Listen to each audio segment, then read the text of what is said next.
Cześć, witam Was serdecznie w mojej kuchni i zapraszam dzisiaj do przygotowania razem ze mną pysznych pasztecików z farszem pieczarkowym, takich idealnych na przykład jako karnawałowa przekąska.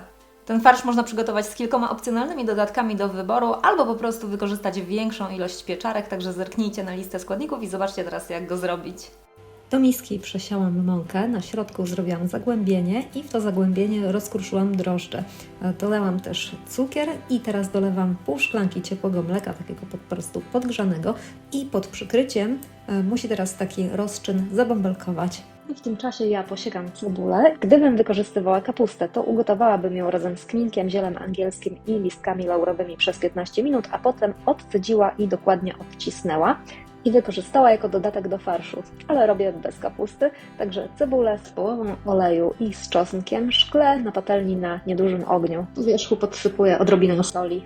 Niewielką ilość soli dosypuję też do rozczynu, który już zabąbelkował i wbijam też do niego 3 jajka. Ostrożnie, jeśli nie jesteście pewni co do świeżości, to można najpierw jajka rozbijać osobno w miseczce. Dolewam mleko i całość mieszam, to może być nawet wymieszanie za pomocą łyżki, tak żeby wszystkie składniki się połączyły i odstawiam pod przykryciem, żeby na cieście pojawiły się bąbelki. Dopiero wtedy można dodać tłuszcz. Stopione masło dodaję do ciasta i teraz wyrabiam to wszystko przez około 10 minut.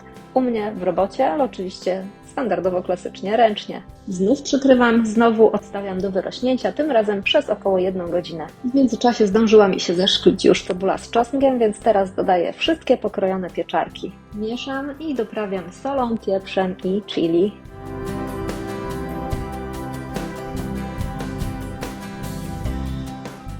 Znów mieszam, przykrywam i na średnim ogniu podduszam całość. Kiedy pieczarki są już podduszone, to odkrywam i odparowuję, teraz już na większym ogniu. W tym momencie można dodać kapustę, jeśli ją wykorzystujecie, i pozostały olej oraz masło. I jeszcze dla dodatkowego smaku dodaję posiekaną natkę pietruszki. Całość gotuję jeszcze przez kilka minut, od czasu do czasu mieszam i w momencie, kiedy będzie już całość miała konsystencję farszu, to odstawiam do wystygnięcia. Pora powrócić do ciasta drożdżowego. Odkrywam i za pomocą pięści, tak delikatnie uderzając po wierzchu ciasta, odpowietrzam.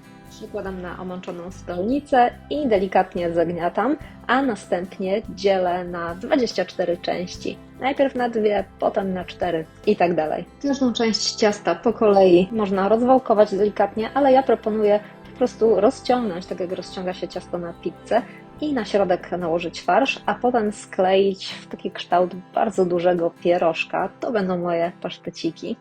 I uformować je odrobinę na brzegach. Zanim jeszcze wstawię do piekarnika, to czeka je 20 minut wyrastania pod przykryciem, pod ściereczką. W tym czasie można nastawić piekarnik, tryb góra plus dół na 180 stopni Celsjusza. Wyrośnięte paszteciki jeszcze posmaruję rozkłóconym jajkiem, także rozkłócam je widelcem, a potem za pomocą pędzelka albo jakiegoś piórka każdy pasztecik smaruję i posypuję albo kminkiem, albo czarnym sezamem, albo na przykład czarnuszką. Czas pieczenia w 180 stopniach Celsjusza to 20 minut, potem od razu wyjmuję i serwuję albo ciepłe, albo wystudzone. Mam nadzieję, że moje drożdżowe paszteciki z farszem pieczarkowym przypadną Wam do gustu. Dajcie koniecznie znać, jak Wam smakowały. Jeśli podobał Wam się przepis i film, to będę wdzięczna za kciuk w górę. Możecie też zasubskrybować mój kanał, będziecie na bieżąco z kolejnymi filmami. Dzięki Wam serdecznie za uwagę i do zobaczenia w kolejnych filmach. Cześć!